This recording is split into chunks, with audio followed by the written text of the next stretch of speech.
When boiled rice is about to be eaten, digestion is about to begin. In the mouth, the rice is chewed and mixed with saliva, which softens the food and starts breaking down the carbohydrates. The food then moves through the esophagus into the stomach.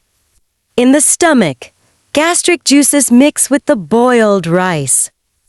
The stomach muscles churn the food, breaking it into smaller particles and turning it into a semi-liquid form that the digested rice then enters the small intestine, can be easily processed by the intestines.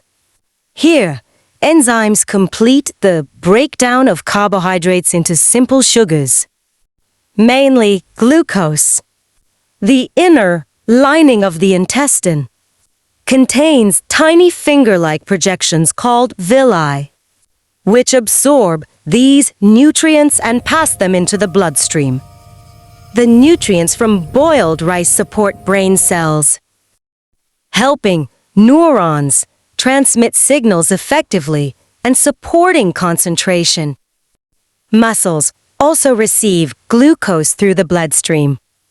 This energy supports muscle movement, strength, memory and alertness, and recovery after physical activity, helping the body stay active and responsive.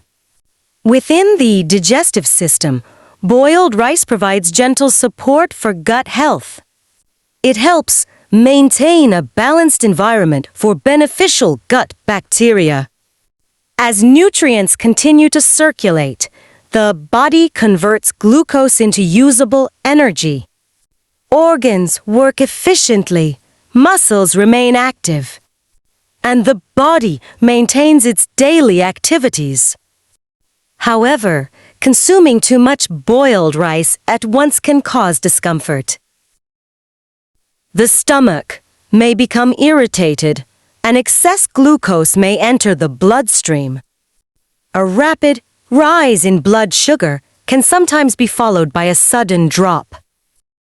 When this happens, a person may feel tired or experience a brief loss of energy. When eaten in moderate amounts, boiled rice provides a steady source of energy, supports brain function, muscle activity, and digestion, and contributes positively to overall health. Wait for explanation on digestion of other food substances. I am Tuto Amaka, your guide to the amazing world of science. Follow Science Simplified Hub for more.